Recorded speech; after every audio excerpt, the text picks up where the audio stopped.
dead to begin with. There's no doubt whatsoever about that. The register of his burial was signed by the clergyman, the clerk, and the undertaker. The chief mourner, Scrooge, signed it. Old Marley was as dead as a doornail. This must be distinctly understood, and nothing wonderful will come of the story we are going to relate. Scrooge never painted out old Marley's name. There it stood years afterward above the warehouse door, Scrooge and Marley. The firm was called Scrooge and Marley. Sometimes people new to the business called Scrooge Scrooge, and sometimes Marley, but he answered to both names. It was all the same to him. Oh, but he was a tight-fisted hand, Scrooge. A squeezing, wrenching, grasping, scraping, clutching, covetous old sinner. Hard and sharp as flint, from which no steel had struck out generous fire. Secret and self-contained, and solitary as an oyster. The cold within him froze his old features, nipped his pointed nose, shriveled his cheek, stiffened his gait, made his eyes red, his thin lips blue. No wind that blew was ever bitterer than he. Once upon a time, on Christmas Eve, old Scrooge sat busy in his counting house. It was cold, bleak, biting weather, and he could hear the people in the court outside go wheezing up and down, beating their hands on their breasts and stomping their feet on the pavement stones to warm them. Scrooge was at work in his counting house, keeping his eye upon his clerk, who was copying letters. Scrooge had a very small fire, but the clerk's fire was so very much smaller that it looked like one coal.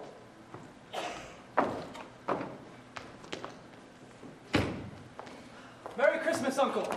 God save you. Bah! Humbug. Christmas a humbug, Uncle. You don't mean that, I'm sure. I do. Merry Christmas. What right have you to be merry? What reason have you to be merry? You're poor enough. Come then. What right have you to be dismal? What reason have you to be morose? You're rich enough. Bah! Humbug. Don't be cross, Uncle. What else can I be when I live in such a world of fools as this? Merry Christmas. Out upon Merry Christmas. What's Christmas time to you but a time for paying bills without money? A time for finding yourself a year older but not an hour richer. A time for balancing your books and having every item in them through a round dozen of months presented dead against you. If I could work my will, every idiot that goes about with Merry Christmas on his lips should be boiled with his own pudding and buried with a stake of holly through his heart, he should. Uncle! Nephew, keep Christmas in your own way and let me keep it in mine. Oh, keep it, but you don't keep it. Let me leave it alone then. Much good may it do you, much good it has ever done you. There are many things from which I might have derived good, by which I have not profited. I dare say Christmas among the rest. Yet I am sure I have always thought of Christmas time as a good time. A kind, forgiving, charitable, pleasant time. The only time I know of in the long calendar of the year when men and women seem by one consent to open up their shut-up hearts freely, and to think of each other as more than just fellow passengers to the grave. Therefore, Uncle, though it has never put a scrap of gold or silver in my pocket, I believe it has done me good, and will do me good, and I say, God bless it! Let me hear another sound from you, and you'll keep your Christmas by losing your situation. You're quite a powerful speaker, sir. I wonder you don't go into Parliament. Oh, don't be angry, Uncle. Come, dine with us tomorrow. I'll see you in Hades first. But why? Why? Why did you get married? Because I fell in love. Because you fell in love. Good afternoon. Nay, Uncle, but you never came to see me before that happened. Why give it as a reason for not coming now? Good afternoon. I want nothing from you. I ask nothing of you. Why cannot we be friends? Good afternoon. I'm sorry with all my heart to find you so resolute. We have never had any quarrels to which I have been a party, but I've made the trial in homage to Christmas, so I shall keep my Christmas humor to the last. A Merry Christmas, Uncle. Good afternoon. And a Happy New Year. Good afternoon! A Merry Christmas to you, Bob Cratchit, and to your family. And a Merry Christmas to you, sir. My clerk, with 15 shillings a week and a wife and a family, talking about a Merry Christmas. Retire to Bedlam. Scrooge and Marley's, I believe. Have I the pleasure of addressing Mr. Scrooge or Mr. Marley? Mr. Marley has been dead these 7 years. He died 7 years ago this very night. We have no doubt his liberality is well represented by his surviving partner. Ah! At this festive season of the year, Mr. Scrooge, it is more than usually desirable that we should make some slight provision for the poor and destitute who suffer greatly at the present time. Thousands are in want of common necessities. Hundreds of thousands are in want of common comfort, sir. Are there no prisons? Plenty of prisons. The workhouses, are they still in operation? They are. Still, I wish I could say they were not. I was afraid from what you said at first that something had occurred to stop them in their useful course. I'm very glad to hear it.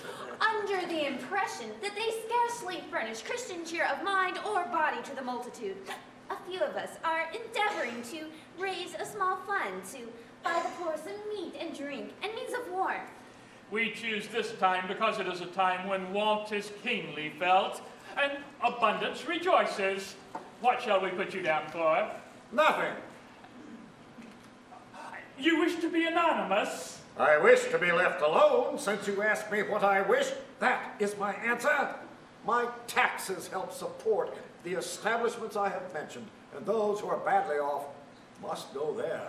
Many can't go there, and many would rather die. If they would rather die, they'd better do it and decrease the surplus population. It's not my business. It's enough for a man to understand his own business and not to interfere in other people's.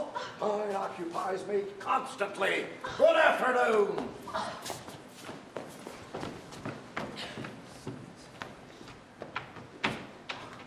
God bless ye, merry gentlemen, let nothing ye... Come, find the ragamuffins!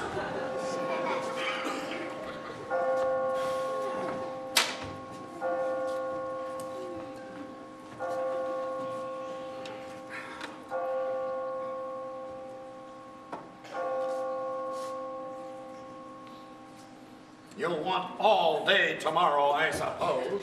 Yes, quite convenient, sir. It's not convenient and it's not fair. If I was to dock you half-a-crown for it, you'd think yourself ill-used, I'll be bound, and yet you don't think me ill-used when I pay a day's wages for no work. It's but once a year, sir. A poor excuse for picking a man's pocket every 25th of December. But I suppose you must have the whole day. Be here all the earlier next morning. Indeed I will, sir.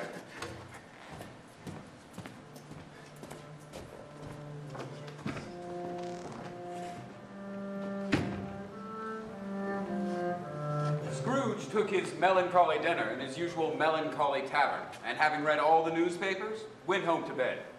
He lived in a gloomy suite of rooms that had once belonged to his deceased partner. The yard was so dark that even Scrooge, who knew its every stone, was fain to grope with his hands. Now, it is a fact that there was nothing at all particular about the knocker on the door, except that it was very large. It is also a fact that Scrooge had seen it night and morning throughout his entire residence at that place. And then, let anyone tell me, if he can, how it happened that Scrooge, having his key in the lock of the door, saw in the knocker, not a knocker, but Marley's face. Marley's face was not angry or ferocious, but looked at Scrooge as Marley had used to look, with ghostly spectacles turned up on its ghostly forehead. And though the eyes were wide open, they were perfectly motionless. As Scrooge looked fixedly at this phenomenon, it was a knocker again.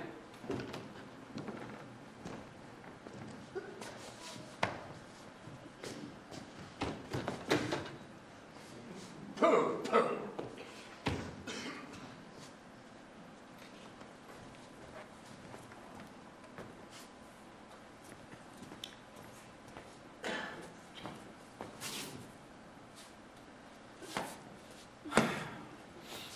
Humbug.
March.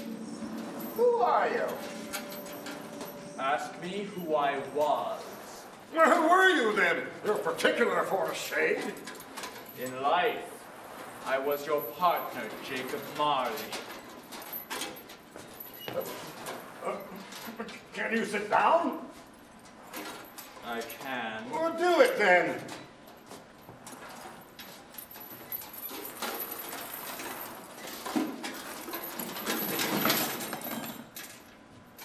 You don't believe in me. Well, I don't. What evidence would you have of my reality beyond that of your senses? I don't know. Why do you doubt your senses? Well, a little thing affects them. A slight disorder of the stomach makes them cheats. You may be a bit of undigested beef, a blot of mustard, a crumb of cheese, a fragment of an underdone potato.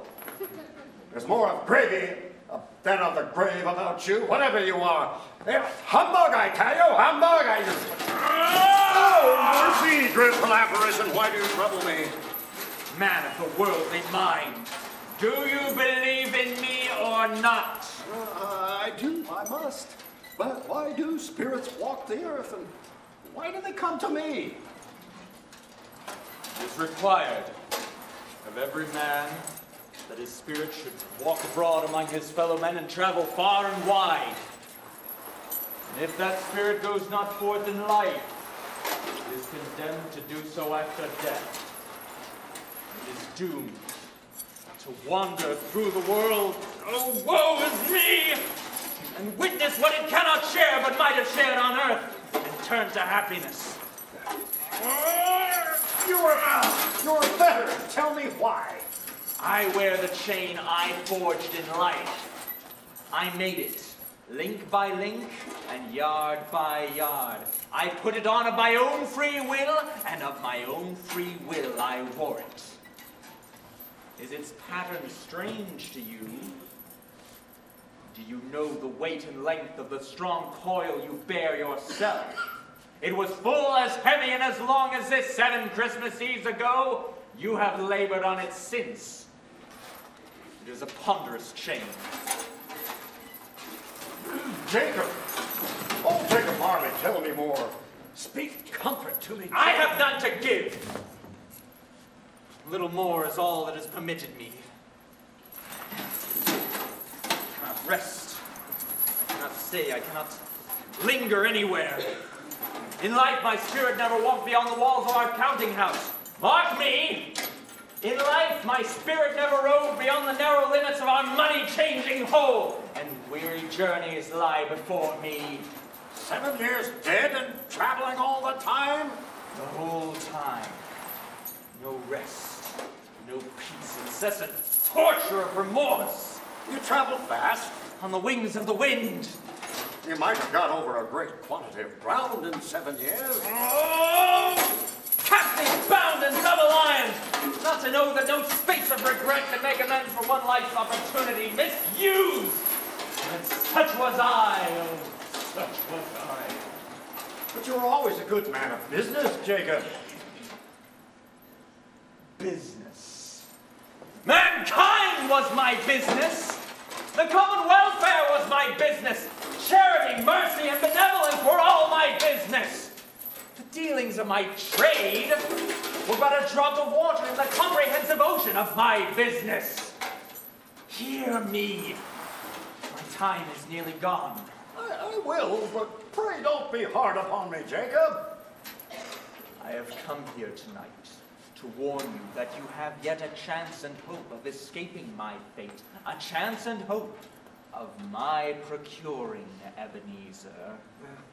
You were always a good friend to me. Thank you. You will be visited by 3 spirits. Is that the chance and hope you mentioned? It is. Oh, I think I'd rather not. Without their visits, you cannot hope to shun the path I tread. Expect the first tomorrow night, when the bell tolls 1. Why couldn't I take them all at once and have it over, Jacob? Expect the second on the next night at the same hour. The third on the next night, when the last stroke of 12 has ceased to vibrate. Look to see me, no more. And look that for your own sake, you remember what has passed between us.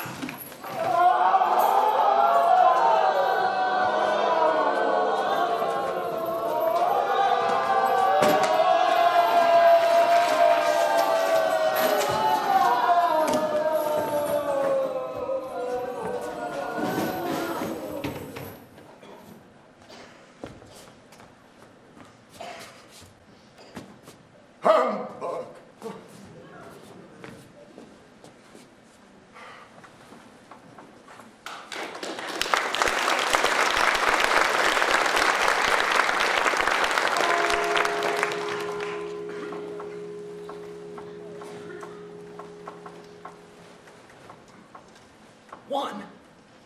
Why, it's not possible that I can have slept through a whole day and into another night.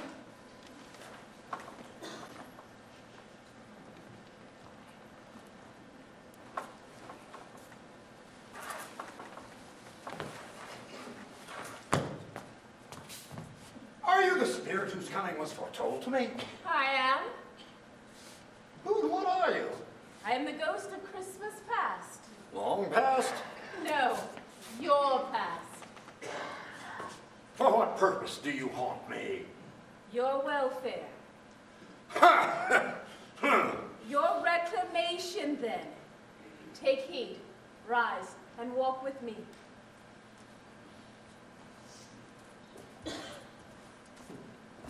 I am mortal and liable to fall. Bear but a touch of my hand there, and you shall be upheld in more than this.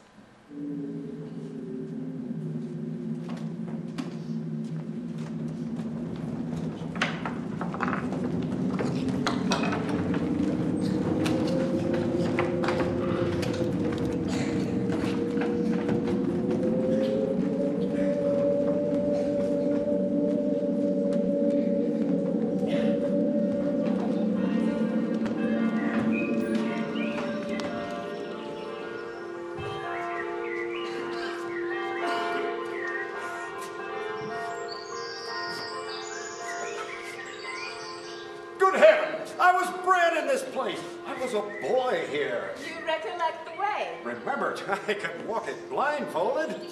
Strange to have forgotten it for so many years.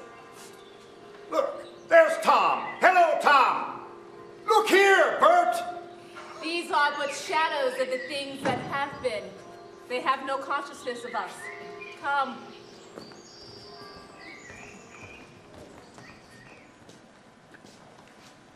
Old school. Oh, Yes, but it is not quite deserted this Christmas Day. A solitary child remains there still. I remember. Oh, poor boy. Spirited as I, Ebenezer Scrooge. And the book I am reading is Arabian Nights.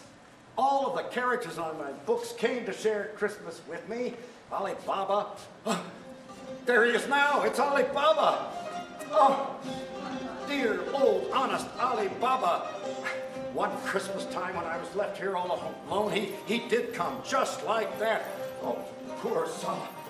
Oh, and there's Morgiana, the servant girl who saved him. See her dance, and she's wearing her silver dagger.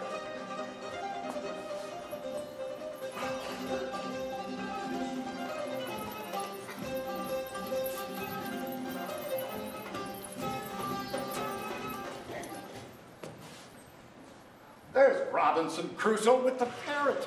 There's the parrot, green-bodied yellow-tail, with a thing like a lettuce growing from the top of his head. There he is. Poor Robin Crusoe, he called him when he came back home again after sailing around the island. Oh, Robin Crusoe, where have you been, Robin Crusoe? Man thought he was dreaming, but he wasn't. It was the parrot, you know. Look, there's Friday, running through the sand, running for his life to the little creek. Hello! Whoop! Hey, hello!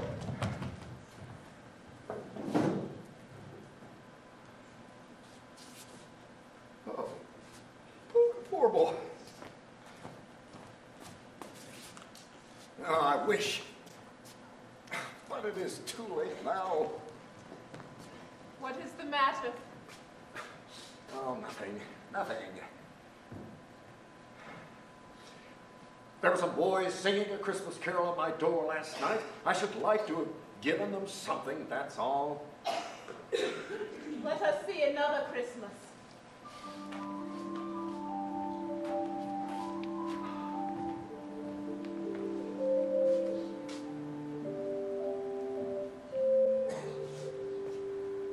Dear brother, I've come to bring you home, dear Ebenezer, to bring you home, home, home. Home, little fan? Yes, home for good and all, home forever and ever. Father is so much kinder than he used to be. That home is like heaven. He spoke so gently to me one dear night when I was going to bed that I was not afraid to ask him once more if you might come home. And he said, yes, you should, and sent me in a coach to bring you. And you're never to come back here. You're to be apprenticed, Ebenezer. But first we're to be together all the Christmas long and at the merriest time in all the world. You're quite a woman, little man. Master Scrooge. A delicate creature, whom a breath might have withered, but she had a large heart. So she had, I'll not deny it, Spirit, God forbid. She died a woman, and had, as I think, children. One child. True, your nephew. Yes, my nephew. Fred.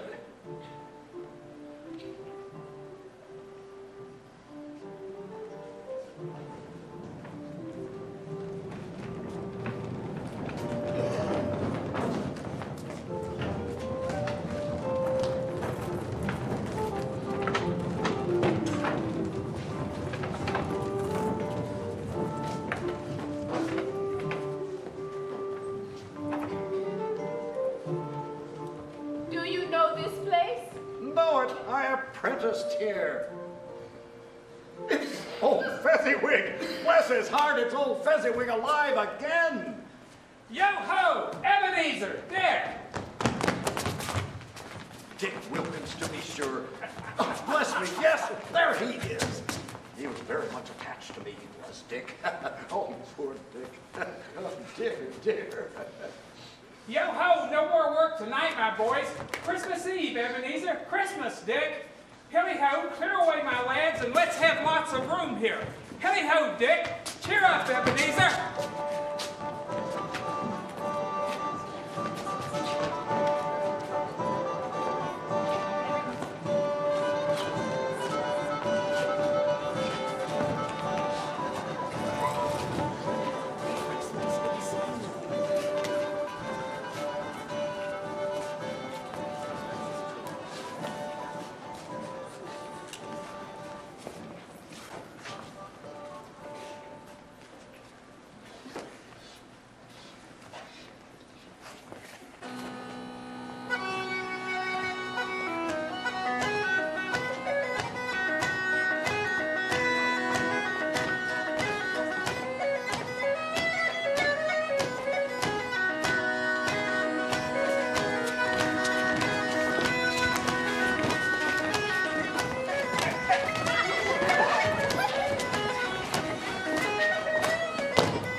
come, my dear. I believe it is high time we led a dance. A reel!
To make these silly folks so full of gratitude.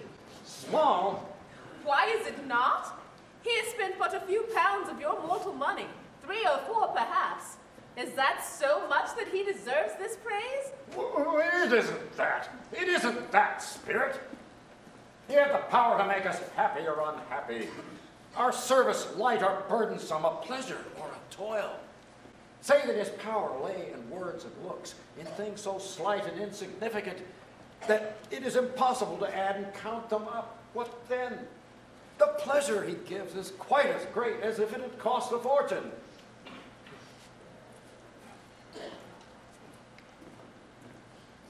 What is the matter? Oh, nothing particular. Something, I think. No. I should like to be able to say a word or two to my clerk just now, that's all. My time grows short. Quick.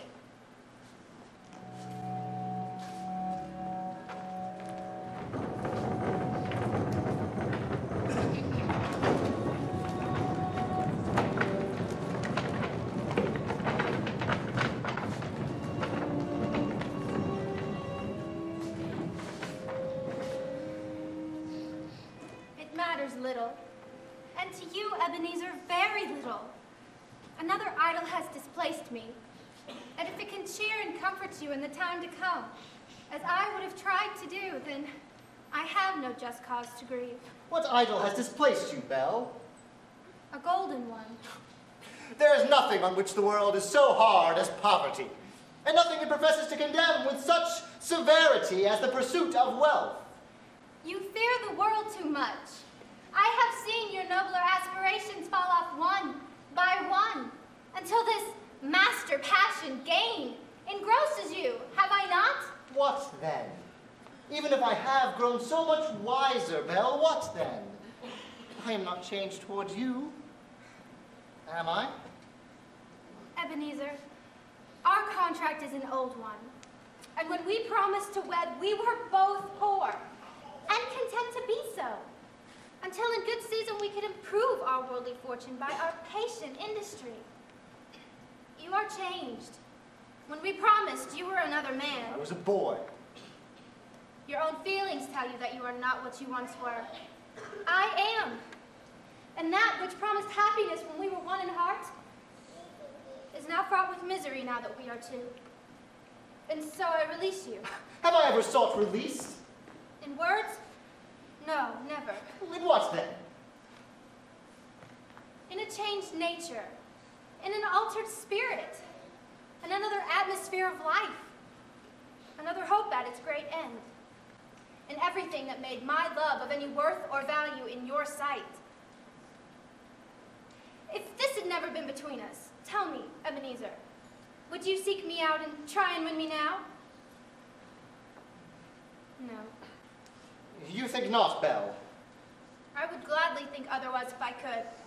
Heaven knows, but if you were free today, or even tomorrow, can I believe that you would choose a dowerless girl? You who weigh everything by gain.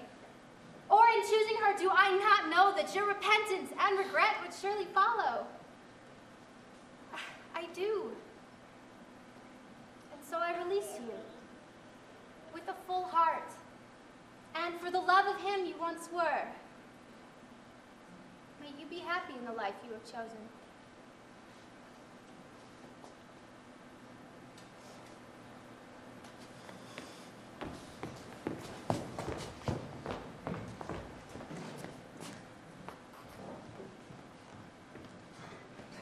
Spirit, show me no more. Conduct me home. Why do you delight to torture me? No more, no more. I don't wish to see it. Show me no more. I've told you, these are shadows of the things that have been, that they are what they are. Do not blame me. Remove me. I cannot bear it. Take me back. Haunt me no longer. Oh, mercy upon me!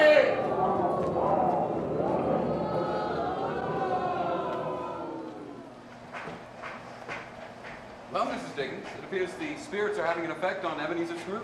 How could they not, Mr. Dickens? Should we give our guests a chance to stretch their legs before the final two ghosts make their appearance? What a wonderful idea, Mr. Dickens. Would you care for some refreshment, my dear? I would. I believe we'll find some in the lobby. Would you care to join us? 15 minutes.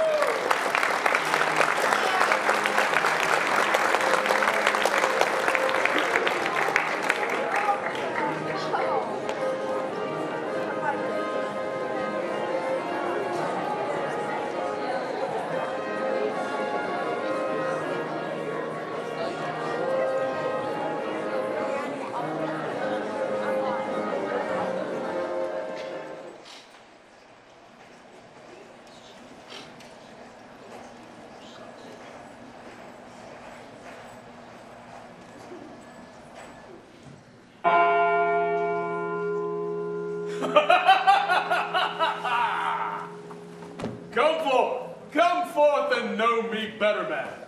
I am the ghost of Christmas present. You have never seen the likes of me before. Never. Have you never walked forth with the younger members of my family? Meaning, for I am very young. My elder brothers, born these latter years. I don't think I have. I'm afraid I have not. Have you had many brothers? More than 1,800. Oh, a tremendous family to provide for. Spirit, I give you leave to conduct me where you will. I went forth last night on compulsion, and I learned a lesson that is working on me now. Tonight, if you have aught to teach me, let me profit by it. Take my robe.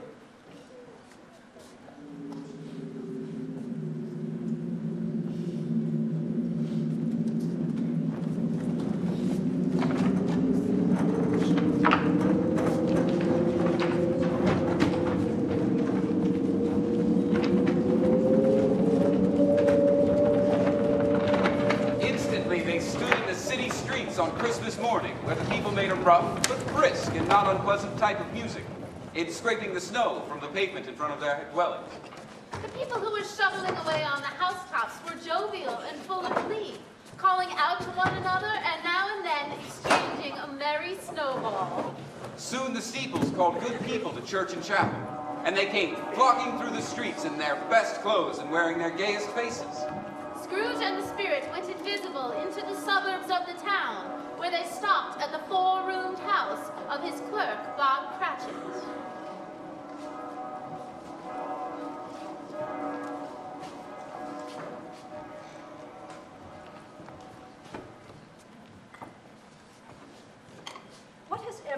precious father, then, and your brother, Tiny Tim. And Martha weren't as late last Christmas Day by half an hour. Here's Martha, Mother. Here's Martha, Mother. Hurrah!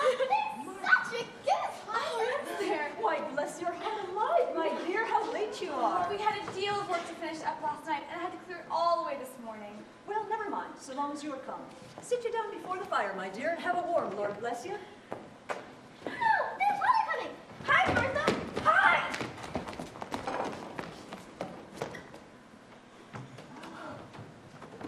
Hello. Why, where's our Martha? Not coming. Oh, not coming? Not coming upon Christmas Day? Here I am, Father!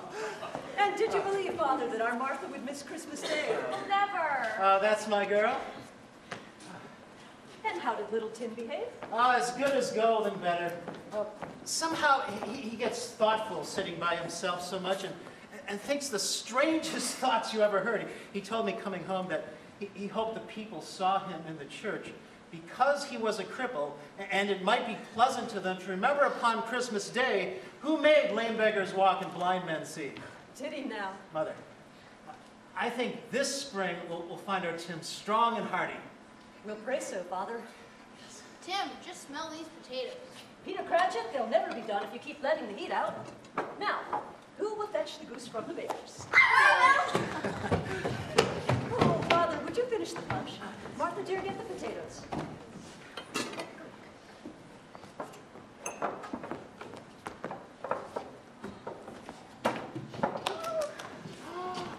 What a goose!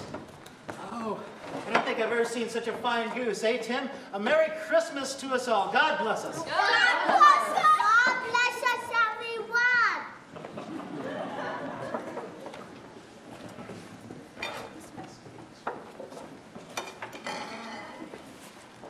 Spirit, that frail child. Tiny Tim? Yes. Tell me if Tiny Tim will live. I see an empty corner by the poor chimney. A crutch without an owner, carefully preserved. If these shadows remain unaltered by the future, the boy will die. No, no. Oh, no, kind spirit, say he will be spared. If these shadows remain unaltered by the future, none other of my race will find him here. What then? If he be about to die, he'd better do it and decrease the surplus population.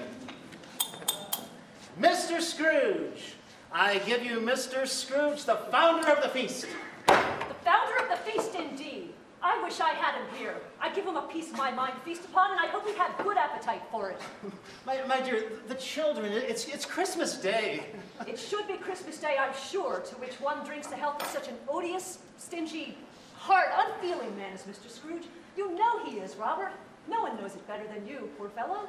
My dear, it's Christmas Day. I'll drink his health for your sake and the day's, not for his. Long life to him. Merry Christmas and Happy New Year. He'll be very merry and very happy, I have no doubt.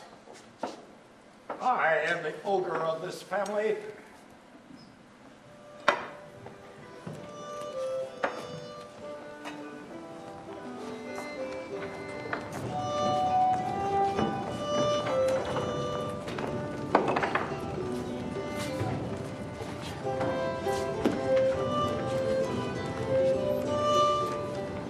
By this time, it was getting quite dark and snowing pretty heavily. As they walked along, the brightness of the roaring fires in kitchens and parlors was wonderful.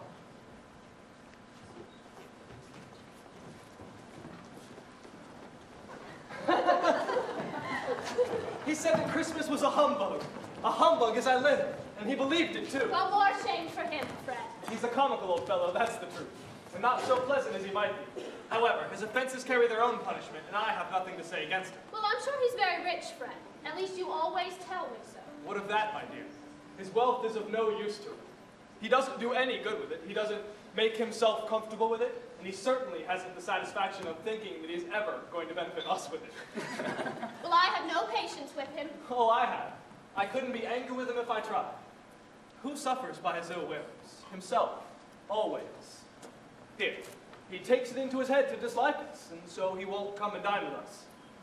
What's the consequence? Well, he doesn't lose much of a dinner. Indeed. I think he loses a very good dinner. Nice. Well, I'm very glad to hear it, because I haven't great faith in these young housekeepers. What do you say, Topper? Do go on, Fred. He never finishes what he begins to say. He's such a ridiculous fellow. I was only going to say that the consequence of his taking a dislike to us is that he loses some pleasant moments, which could do him no harm. I'm sure he loses pleasanter companions than he can find in his own thoughts, either in his moldy old office or his dusty chambers. I mean to give him the same chance every year, whether he likes it or not, for I pity him. He may rail at Christmas till he dies, but he can't help thinking better of it. I defy him. If he finds me going there year after year in good temper and saying, "Uncle Scrooge, how are you?" I think I shook him yesterday. Your nephew seems a cheerful fellow. Fanny's son. His wife is quite delightful. Aye, that she is.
The person who's it must think of something, and the rest of us ask questions, to which he can only answer yes or no. Well, who'll be it? I will. Oh, of course. Who else? Our time grows short. No, no. Here's a new game. 1/2 hour spirit, only one. Have you got it? I have. Ask away. Is it an animal? Yes. A live animal? Yes. Is it a lovely furry animal? No. A rather disagreeable animal? Yes. A savage animal. Yes. Is it an animal that growls and grunts sometimes? Yes. Is it found in London? Yes. Does it live in a menagerie? No. Is it a horse? No. A cow. No. Is it led about by someone? No. Is it killed in a market? No. Is it a tiger? No. A bear? No. A dog? No. A cat? No. He said it isn't furry. Is it an ass? Sometimes. Fowl. No. Does it walk on 4 legs or 2? Fowl. Does it walk on 4 legs? No. Does it walk on 2 legs? Yes. Well, I found it out. I know what it is, Fred. I know what it is. What is it? It's your Uncle Scrooge. It is indeed. You weren't quite truthful. And how's that? You answered no to whether it was a bear. Well, he has given us plenty of merriment, I am sure, and it would be ungrateful not to drink to his health. Here's a glass of mulled wine ready to our hand at the moment, and I say to Uncle Scrooge. Uncle Scrooge? A Merry Christmas and a Happy New Year to the old man, whatever he is. He wouldn't take it from me, but he may have it nevertheless. Uncle Scrooge. Uncle Scrooge. Uncle Scrooge.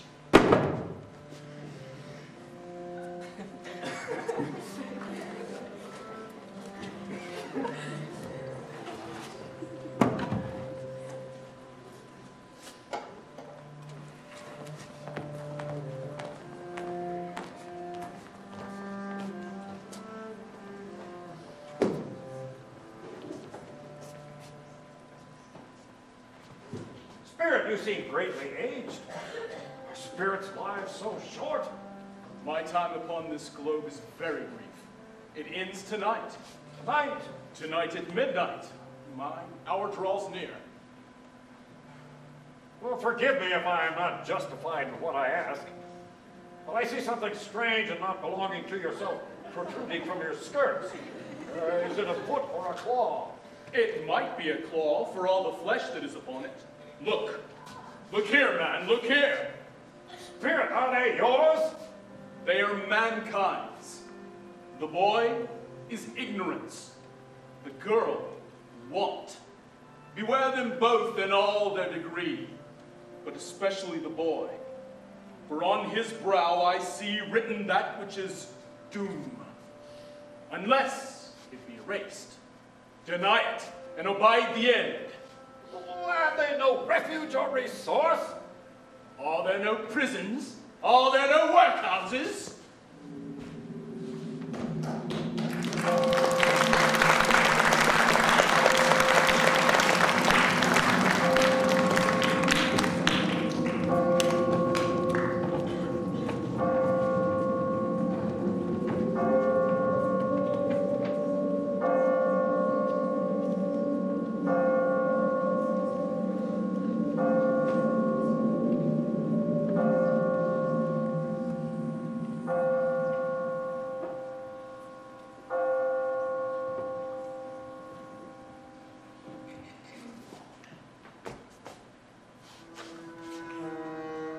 I am in the presence of the ghost of Christmas yet to come.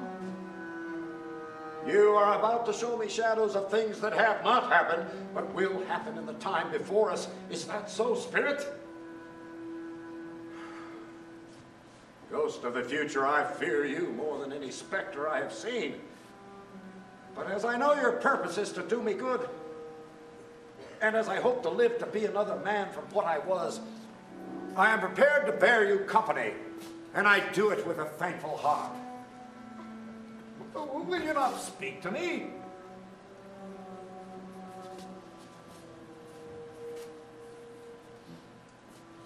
Lead on. Lead on, the night is waning fast, and it is precious time to me, I know. Lead on, Spirit.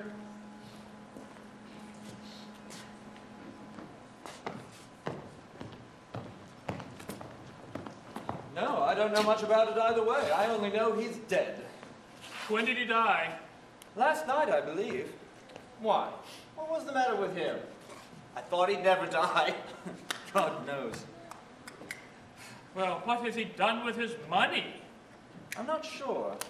Left it to his company, I suppose. He hasn't left it to me, that's all I know. It's likely to be a very cheap funeral, for upon my life, I can't think of anyone to go to it. Suppose we made up a party and volunteered. Well, I don't mind going, if lunch is provided, but I must be fed if I go. Well, I never wear black gloves, and I never eat lunch, but I'll offer to go if anyone else will. When I come to think of it, I'm not so certain I wasn't his most particular friend. For we used to stop and speak when we met.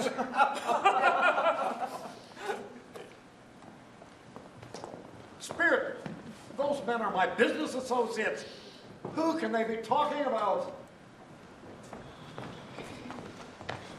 How are you? How are you? Well, old Scratch got his own at last, eh? So I am told. Cold, isn't it? Seasonable for Christmas time. You're not a skater, I suppose. No, no. Suppose I ought to try it sometime. Good morning. Spirit, I know you must have a good purpose in showing me this, but I don't understand.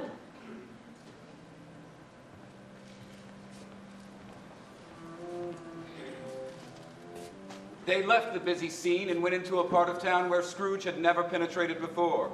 The streets were foul and narrow, and the people and houses wretched. The whole quarter reeked of crime, of filth, and misery.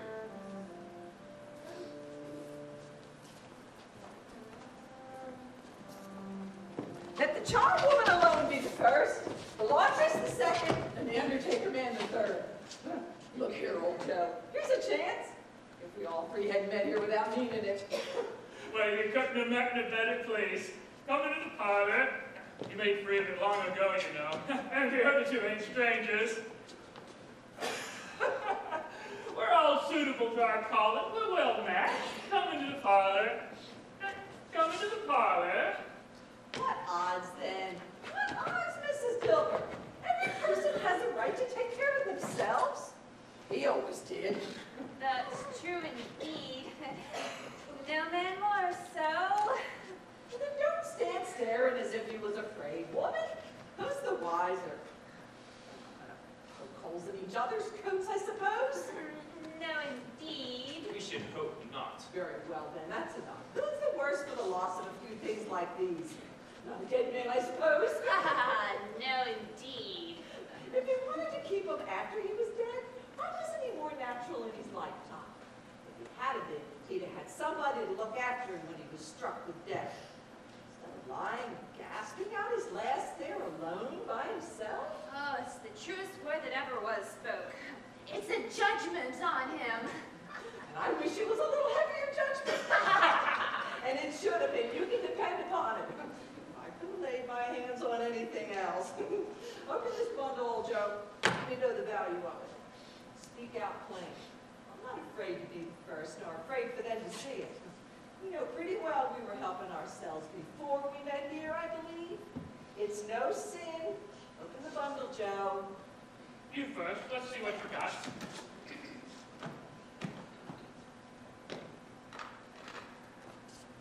Pencil case.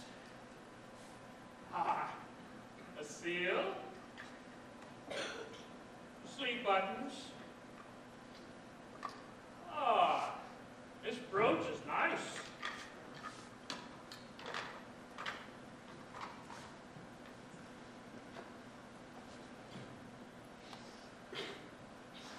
That's your account, and I wouldn't give another penny if I was to be bald for not doing it. Who's next? Here's mine.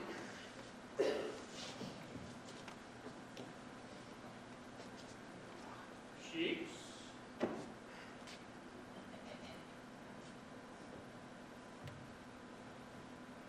Towels. Ah. 2 teaspoons. Silver. Sugar tar.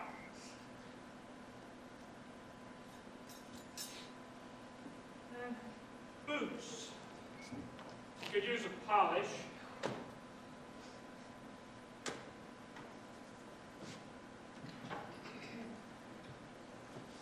Always gives too much to the ladies. It's a weakness of mine, that's the way I ruined myself. That's your cup, and if you had asked me for another 6pence, I would repent of being so liberal and knock off half a crown. And now undo my bundle, Joe. What do you call these, the bed curtains? Ah, bed curtains. Don't mean to tell me you took them down, rings and all, with him lying there. Sure do. And why not? I certainly shan't hold my hand when I can get anything in it by reaching it out. For the sake of such a man as he was, I promise you, Joe. Don't spill that oil upon the blankets now. His blankets? Whose else do you think? Is it like you to take home without, my dear say? I hope he didn't die nothing catching, eh? You don't have to be afraid of that. I ain't so fond of his company that I'd loiter about him for such things if he did. Ah, you can look through that shirt till your eyes ache, but you won't find a hole in it nor a threadbare place. Best he had. Mine one, too. They'd have wasted it if it hadn't been for me. What do you call wasting of it? Putting it on him to be buried in, to be sure. Somebody was fool enough to do it, and I took it off again. The calico ain't good enough for such a purpose. It ain't good enough for anything. He can't look uglier than he did in that one.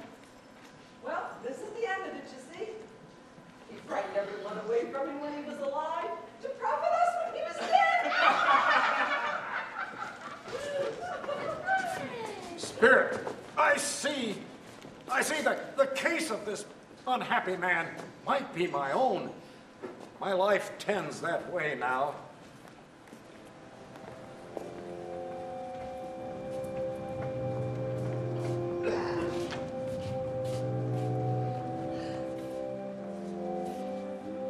Merciful heaven!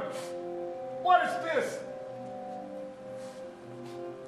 Spirit, this is a fearful place. In leaving it, I shall not leave its lesson. Trust me.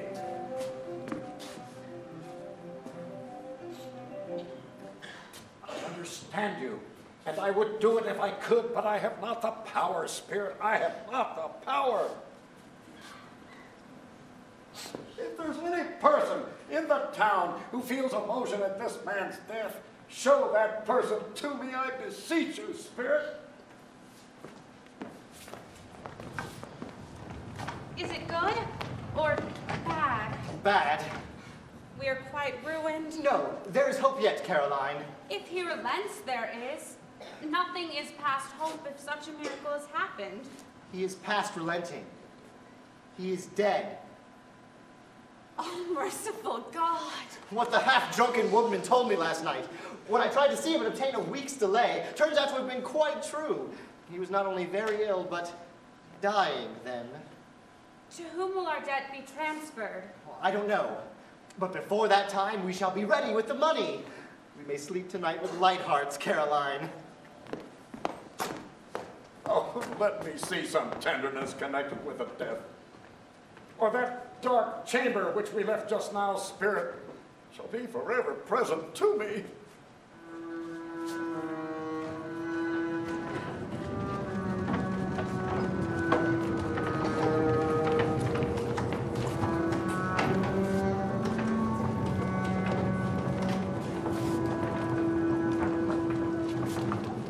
The Spirit conducted him through several streets familiar to his feet. As they went along, Scrooge looked here and there to find himself, but nowhere was he to be seen. They entered poor Bob Cratchit's house and found the mother and children seated around the table.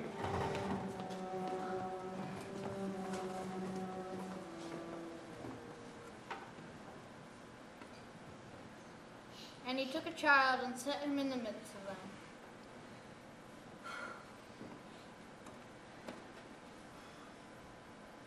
The color hurts my eyes. They're better now.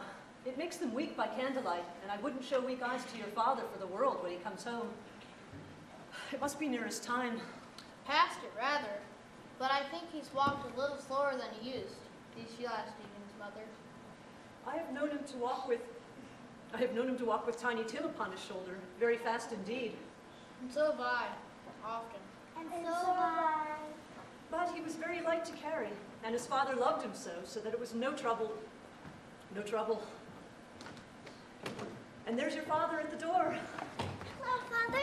Hi. Oh, look how pretty Mother's is. Oh, my, what busy girls I have. You'll be done long before Sunday, I'm sure. Sunday? You went today then, Robert? Yes, my dear. I wish you could have gone. It would have done you good to see how green a place it is, but you'll see it often. I promised him I would walk there on a Sunday. My little child. My little child. You'll never guess who I met on the street today. Mr. Scrooge's nephew, Fred. Did you, Robert? Yes, he inquired after my health, seeing I was a little down, you know, upon which, for he is the pleasantest spoken gentleman you ever heard. I told him.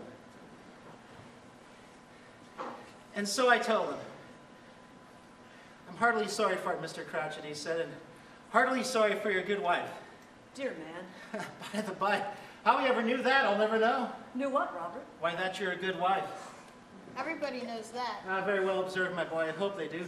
Heartily sorry, he said, for your good wife. If I can be of any service to you, he said, giving me his card. That's where I live. Pray come to me. Now, it wasn't for the sake of anything he could do for us, but so much as for his kind way. This is quite delightful. It almost seemed as if he'd known our Tiny Tim and felt with us. I'm sure he's a good soul. I'm sure we shall none of us forget poor Tiny Tim, shall we? Or this first parting that there was among us. No. No? No, never, Father, never. And I know, my dears, that when we recollect how patient and how mild he was, although he was a little child, we shall not quarrel easily among ourselves and forget poor Tiny Tim in doing so. No, never, Father. I'm very happy. Very, very happy. My poor little child.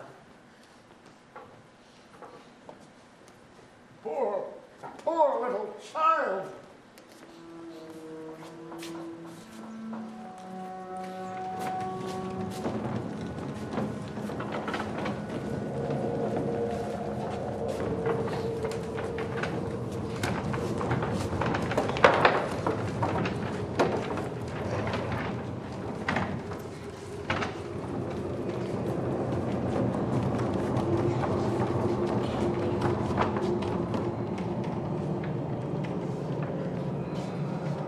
Spectre, something informs me that our parting moment is at hand. I know it, but I know not how. Tell me what man that was whom we saw lying dead. And before I draw near that stone to which you point, answer me one question. Are these the shadows of the things that will be? Or are they shadows of things that may be only? Men's courses will foreshadow certain ends to which, if persevered in, they must lead. But if the courses be departed from, the ends will change. Oh, say it is thus with what you show me. Ebenezer Scrooge! Am I that man that lay upon the bed? Hear me, spirit. I am not the man I was. I will not be the man I must have been but for this intercourse. Why, show me this if I'm past all hope. Good spirit, assure me that I yet may change these shadows you have shown me by an altered life. I will honor Christmas in my heart and try to keep it all the year. I will live in the past, the present, and the future. The spirits of all three shall strive within me. Oh, I will not shut out the lessons that they teach. Oh, tell me I must sponge away the writing on this stone.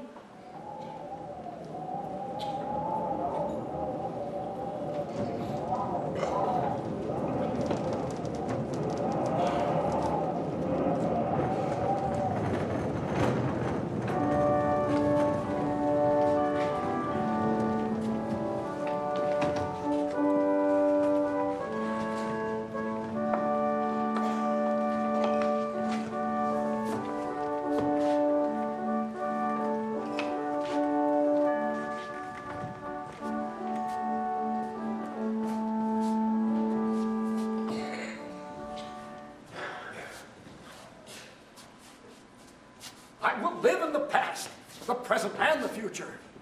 The spirits of all three shall strive within me. Oh, Jacob Marley, heaven and the Christmas time be praised for this. They are not torn down. They are not torn down, rings and all. They're here, and I am here. The shadows that would have been may be dispelled. They will be. I know they will. Well, I don't know what to do. Oh, I'm as light as a feather.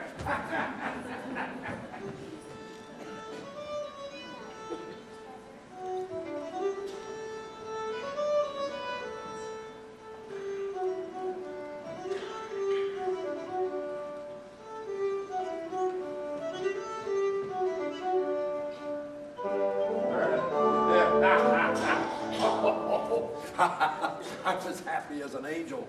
I'm as merry as a schoolboy. A Merry Christmas to everybody. A Happy New Year to all the world. Hello here. Whoop. Hello. I don't know what day of the month it is. I don't know anything. I'm quite a baby. Never mind, I don't care. I'd rather be a baby. Hello! Hello there, what's today? Eh? What's today, my fine fellow? Today was Christmas Day. It's Christmas Day. I haven't missed it. The spirits have done it all in one night. Well, they can do anything they like. Of course they can. Of course they can. Hello, my fine fellow. Hello? Do you know the Poulter is in the next street but one at the corner? Wait. An intelligent boy. A remarkable boy. Do you know whether they've sold the prize turkey that was hanging up there? Well, not the little prize turkey, the big one. What? You mean one as big as me? Well, it delights delightful boy. It's a pleasure to talk to him. Yes, my buck. Is it? Go and buy it. What? No, I'm in earnest. Go and buy it. And tell him to bring it here that I may give him the direction where to take it. Come back with a man and I'll give you a shilling. Come back in less than 5 minutes and I'll give you half a crown.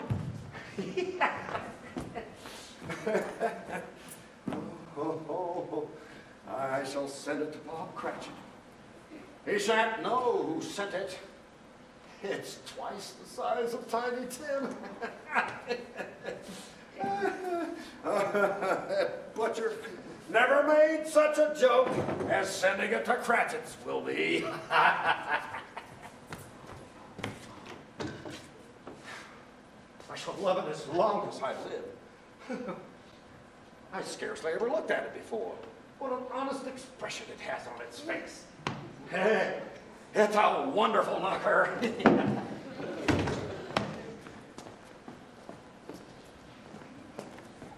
Here's the turkey. Hello! Whoop! Hello! How are you? A Merry Christmas to you. Merry Christmas to you, sir. Quick, Camden down, fast as you can go, Bob Cratchit's. Yes, indeed. Yes, sir. Yes, sir. Wait, here's a bit more. You must have a cab. Yes, sir. I'm glad, sir. And a Merry Christmas. Merry Christmas. Good morning, sir. A Merry Christmas to you. How do you do? I hope you succeeded yesterday. It was very kind of you. A Merry Christmas to you both. Mr. Scrooge? Yes, that is my name. I fear it may not be pleasant to you. Allow me to ask your pardon. Will you have the goodness to accept from me? Lord bless me. My dear Mr. Scrooge, are you serious? If you please. Not a farthing less. A great many back payments are included in it, I assure you. Will you do me that favor? My dear sir, I don't know what to say to such generosity. Don't say anything, please. Come and see me. Will you come and see me? Oh, we will. We will. Oh, thank you. I thank you 50 times. I'm much obliged to you. Bless you. Merry Christmas.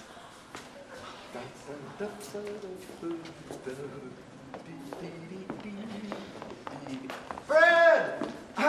Oh, and this must be your Ellen. Uncle Scrooge, bless my soul. Fred, if by chance I might come to dinner, would you let me in, Fred? Let you in? Why, Uncle, of course we'll let you in. Will you come with us now, Uncle? Oh, now? Of course now. Merry Christmas. Indeed it is.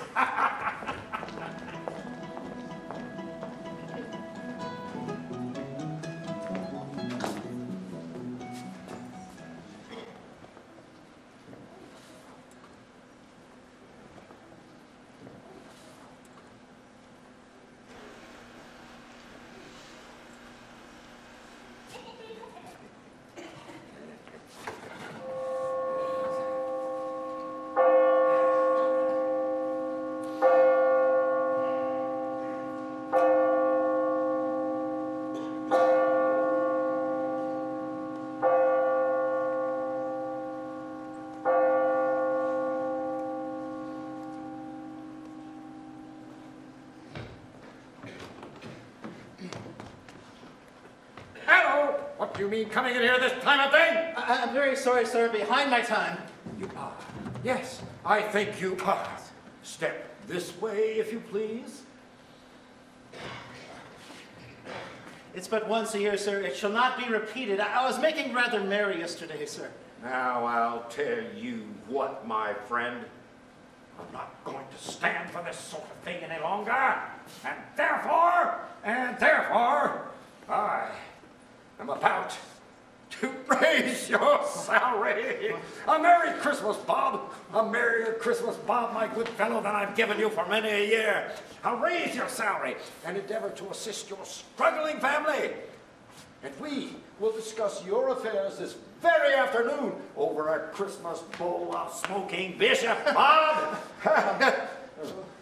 Make up the fires and find another coal scuttle before you dot another I, Bob Cratchit.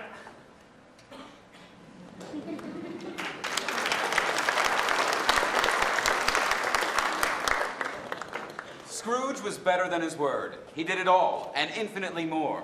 And to Tiny Tim, who did not die, he was a second father. He became as good a friend, as good a master, and as good a man as the good old city knew, or any good old city, town, or borough in the good old world. Some people laughed to see the alteration in Scrooge, but he let them laugh, and little heeded them. For he was wise enough to know that nothing ever happened on this globe for good, at which some people did not have their fill of laughter at the outset. His own heart laughed, and that was quite enough for him. Ebenezer Scrooge received no more visits from spirits, but it was always said of him that he knew how to keep Christmas well, if any man alive possessed the knowledge. May that be said of us, and of all of us. And so, as Tiny Tim observed, God bless us, everyone.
Where do you live?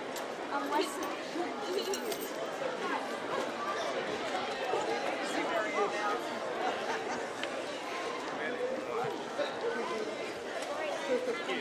Look, I want to hang out. And there's a party getting That's okay. You know, with my dog and it's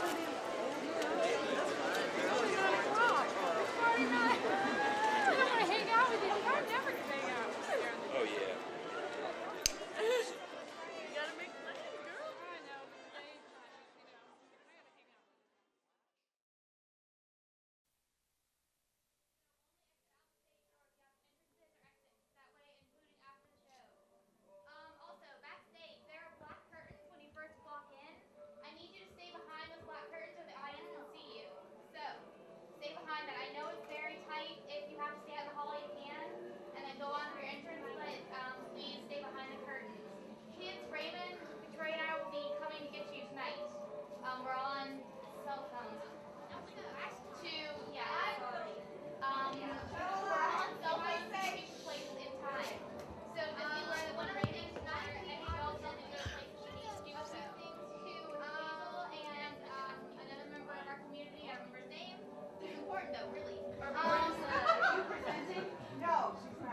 Good evening and welcome to the Montford Park Players' 30th anniversary production of A Christmas Carol.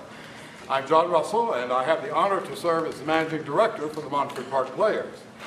Before we begin the performance, I have a few special thank yous and announcements. First, to C.J. Breland, our director.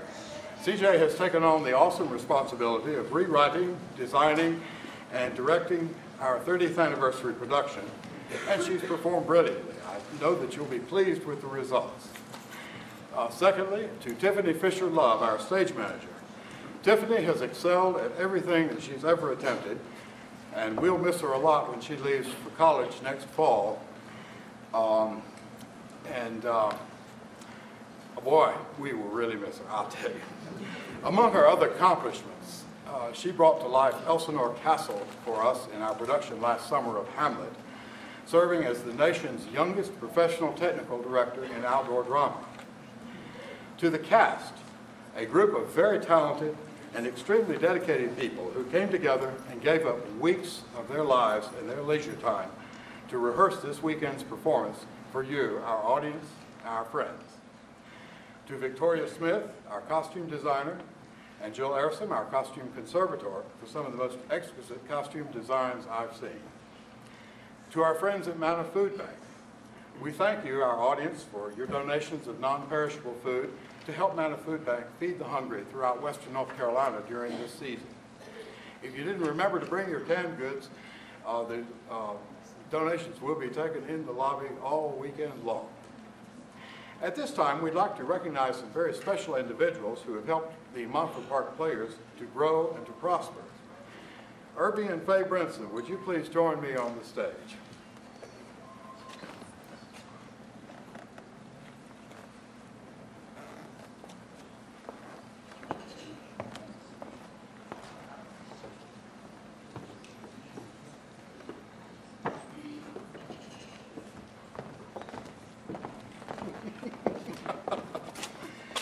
Irby, you have contributed more to the cultural and recreational life of this city than you could possibly realize.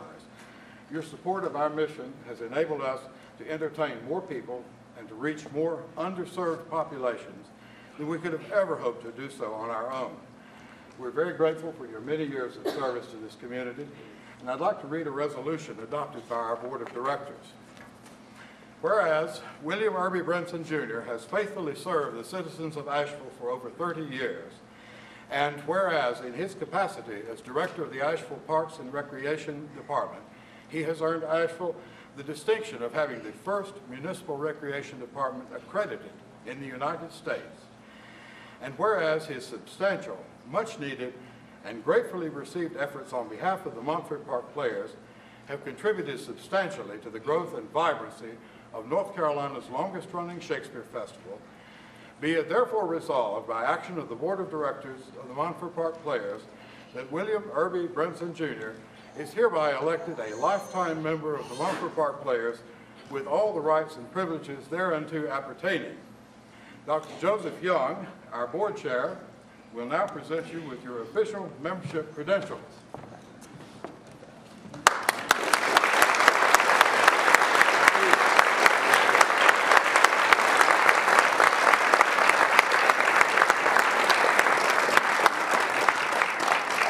We thank you for loaning Irby to us for all these many years. Now, don't worry that you'll have to put up with him all day long, because we have a special hammer with Irby's name engraved on it down at the theater, and believe me, we'll have plenty of things to occupy his time. Faye, we'd like to give you a small token of our deep appreciation, and I'll ask Madeline Davis, our vice chair, to bring you something to brighten your home during the holiday season and to remember us by. Thank you very much.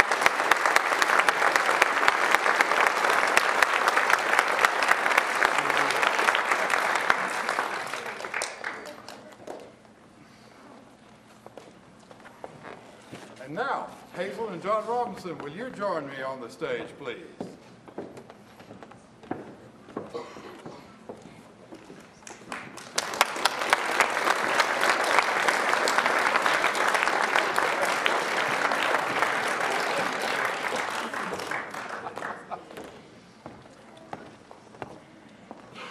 Hazel, what can we say that hasn't already been said about you, the founder of the feast, the First Lady of Asheville Theater, our founding artistic director, our mentor, and our friend. You've given us many years of inspiration, dedicated service, and you've instilled in all of us your love and appreciation of classical theater, that which we, with justifiable bias, deem to be the most outstanding of all performing arts. The Montford Park Players is your creation, your labor of love, and tonight we honor you, we thank you, and we love you. John, thank you for telling Hazel so many years ago that if she wanted to see a Shakespeare festival in Asheville, then she should start one. We honor you as well.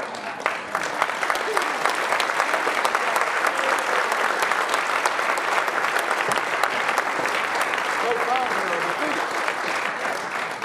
And now, CJ and Tiffany, please accept this as a token of our appreciation and our love. Thank you, Darren. And thank you, Don.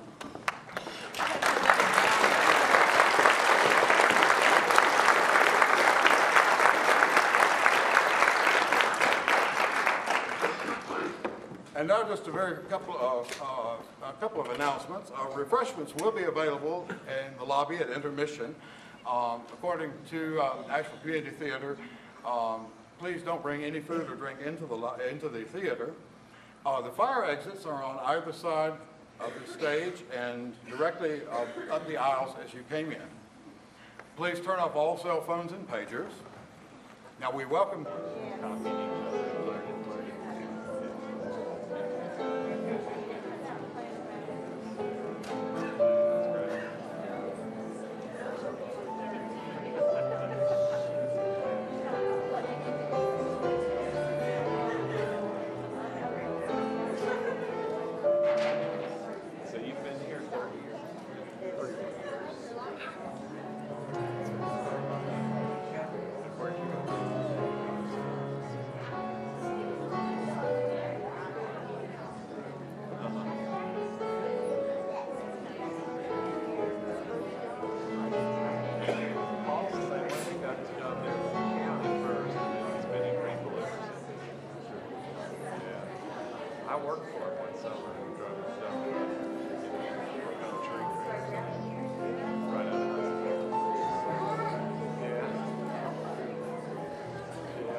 I played a concert at their house back in October.